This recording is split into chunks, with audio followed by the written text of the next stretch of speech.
Oh, what's up? What's up? Let me change something about the stuff that's due, but that 520 is supposed to be the periodic table cards, the first 30. Okay, cool. We back at it. So you guys see what everything that's in there. You see everything that's due. You see all the stuff we're going to do today. Let's get right into it. All right, so I do want to say there is going to be a test. It's going to be next Tuesday or Wednesday. I'm not exactly sure, but one of those 2 days. So I'll let you guys know as the week progresses. But all of this information on the screen, we've been over it multiple times, but this is the stuff we're going to talk about. So what is matter? It's anything that takes up space and has a mass or weight. We're going to talk about an element, right? Made up of one atom, and then also what molecules are. We'll also talk about the periodic table square, so make sure that you guys study that and go over those things, right? We're also going to have it on the structure of an atom, right? And an electron's negative. Where are the electrons located? They're not located in the nucleus. They're out in these electron shells. Protons, they're positive, right? And then a neutron is neutral. So, and that those protons and neutrons are located inside the nucleus of an atom. So please make sure that you know all of these things. Also, make sure that you're going to need to know the first 30 elements. So carbon is number 6. So again, we're going by atomic numbers. So atomic numbers 1 through 30. What are those elements? And know them by name and by symbol. So I'm going to give you the name or the symbol and make sure that you guys know them. You will also be making flashcards for those. You started talking about the flashcards and making them yesterday. So you'll be making flashcards for those throughout this week, using them to study for the test that is next week. Okay. Cool, so this is pretty much everything that's going to be on the test, with the small exception of what we've got on these next 2 screens. So we also went over this and talked about how to use subscripts, right? And how to be able to count all of these atoms. So let's just take carbonic acid and count how many atoms are in this molecule of carbonic acid. So this H and then has 2, so there's 2 H, so that's 2. And then we have carbon right next to it, and there's no subscript. So that means that's 1. So 2 plus 1 is 3. So now we're at 3. And then we have 3 oxygens. Boom. So how many atoms do we have? We have 6. That's how we count those up. So make sure that you are able to just count the number of atoms, right?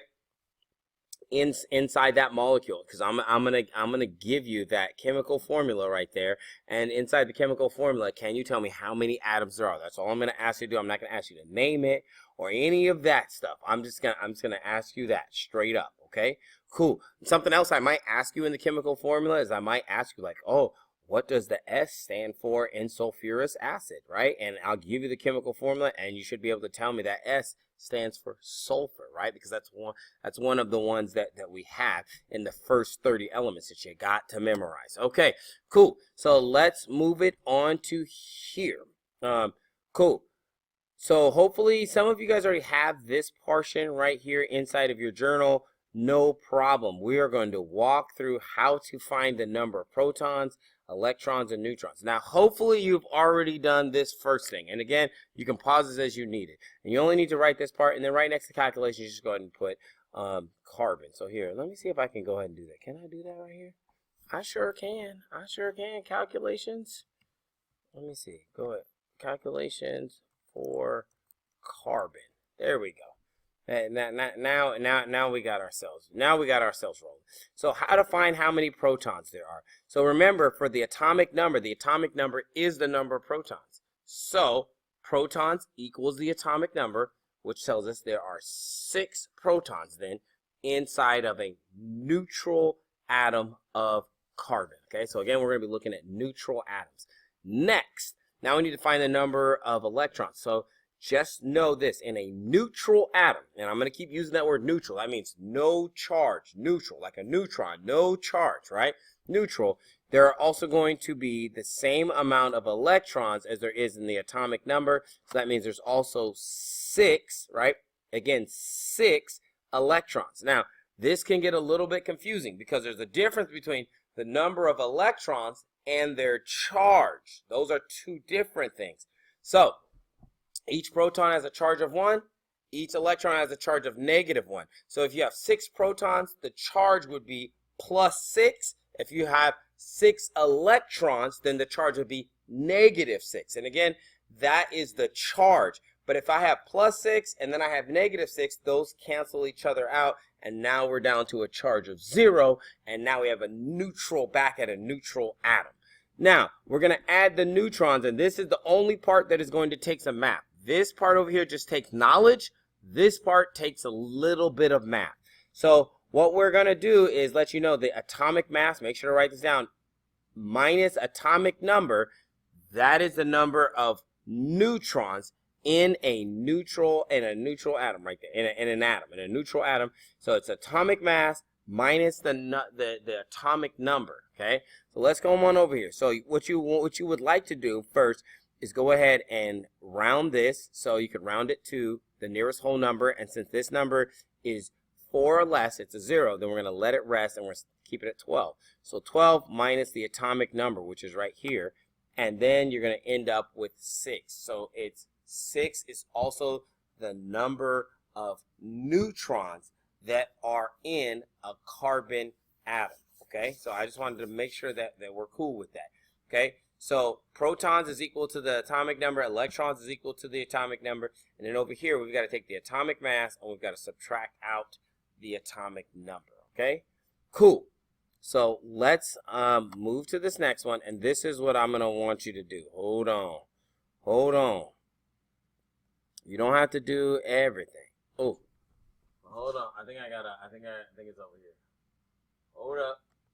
Hold up. Wait a minute.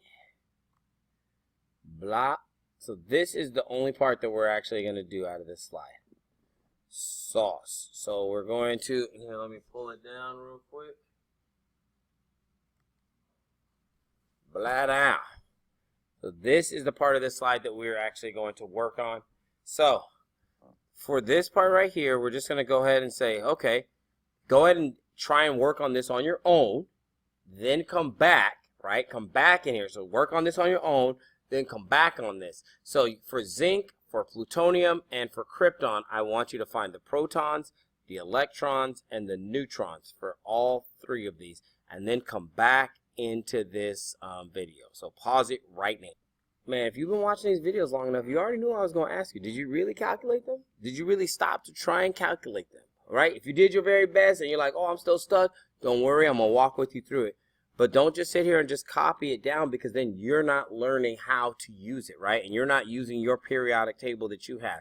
It's just like any tool. You got to use it multiple times before you feel comfortable and proficient with being able to use it. Okay, let's get on to the thing, and we're going to do these ones.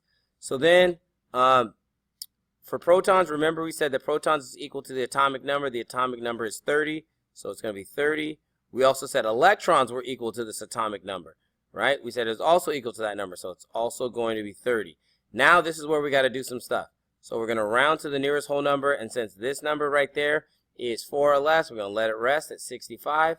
So now it's going to be, and here, let's zoom in, blat out. So now it's going to be 65, which is the atomic mass, right? Minus the atomic number, which is 30, and that's going to be equal to 35 neutrons. Okay, cool. Let's just move it right on over and look at plutonium. And remember, atomic number is the number of protons is equal to the number of protons, and also the number of electrons in a neutral atom are also equal to the atomic number. So we're good there. Then what we're going to do is come over here. Do we need to do any rounding? No, there's no decimal places, so we're just at 244. So 244, and then we're going to do some subtracting. So subtract out the atomic number, which is 94.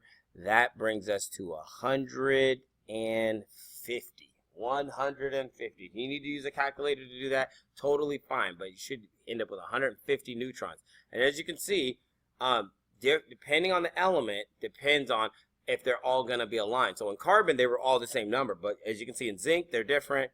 Plutonium, they're vastly different, right? And then over here to krypton, let's go where Superman lives, right? Superman. So again, atomic number is 36, so that means there's 36 protons. It also means there are 36 electrons. No math needed there, just knowledge of knowing where to find this information. So then we're going to go here. We're going to round this number, and this number rounds to 84 because this 7 goes up, so 5 or more, up the score, right? And then, so now we're going to say atomic mass, subtract the atomic number, and that's going to end up with, I believe it's supposed to be 48.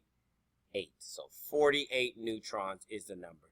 So hopefully you were able to add those up. If not, hopefully this walkthrough helps you with being able to calculate those. If you still need help, let me know. I also would encourage you just to do a search, a Google search for how to calculate protons, electrons, neutrons, Khan Academy. That will walk you through again and give you some more practice. Okay, cool. So we are done with that. So I'm going to go ahead and save that real quick. N-E, calculate. Cool. Hopefully I spelled that correctly. All right, so we're just going to save that, get out of there. Now, we're not going to do that today, but we talked about this yesterday. We went over this exclusively. We went over all the notes. I also linked the video that we watched in class in yesterday's video, so you could go watch that. And if you want to hear my explanation, you can do that there. I'm not going to walk through that all again in this video. Cool. We talked about this as well yesterday and talked about these examples. I am going to talk about this, though, here. So I'm just going to talk about this in general, and then I'm going to talk about two things here. So make your own flashcards, mix and match pictures and words. That's what you see here. And then, again, you're going to write the element name on one side, and then you're going to write the symbol, right? Here's the symbol. Draw a picture and the atomic number on the other side, and it must be in color. And you're going to do this for elements 1 through 30. Again, when we say 1 through 30, we're talking about the atomic number. Now, I do want to talk about this for a second. You can do the picture either way, and there's two different ways that School of Thoughts people usually go with. Practical use. So this is helium, He. Helium goes in balloons. Practical use. Some people, for lithium, they drew a battery because it's a practical or common use. You can do that way. Or you can go with a picture that sounds like the actual thing. So we have hydrogen and we have hydro flask, right? So these are things that sound like it. You can go with either way. So some of them you could have practical use. Some of them you can go with things that sound like it. Like some people for magnesium, they put magnet because that helped them to remember, oh, it's magnesium. And totally fine. If that helps you memorize it, that's it. So I just want to put that out there that you can put that, and you can put whatever is going to fit for your mind. And if you want to take a look here, I have some cards for some people from last year that I actually kept, right? So here's like one, and this is lithium, right? So lithium right there, okay? Again, they put a practical use. Let's see if, oh, here's one too. This one is silicone, Si. Again, practical use. People use this for house repairs all the time. Totally cool, right? Let's go with this one. Now this one, some of them, this is why you got to go with. I put calcium, and it looks like a slice of pizza or something. Is that what they're doing? I'm not really sure. So because of that, this is why you got to make your own cards, because you're like, I don't even know what that means. I don't know how that's supposed to help me, right? So, but it would help the person who made the cards, and that's why you should make your own cards to make it make sense to you. So again, work on those, and that is it for today. These are going to be due on Monday, so I'm going to check them in class on Monday. So I'm going to give some time on Friday, but on Monday, I'm going to check them in class. And then if you're like, oh, I'm not here, all that stuff, because some people are going to Washington, D.C., lay out all your cards, all 30, take a picture. Turn them all over, take a picture, submit that. Okay, it needs to be a high-quality picture so that I can zoom in and check it out. If you want to look, like if you look, this person right here, that's what they did. They lined out all their cards, took a picture, turned them all over, took a picture, 2 pictures, you can get everything to me. All right, y'all, that is it for today, and holla at your boy. Peace.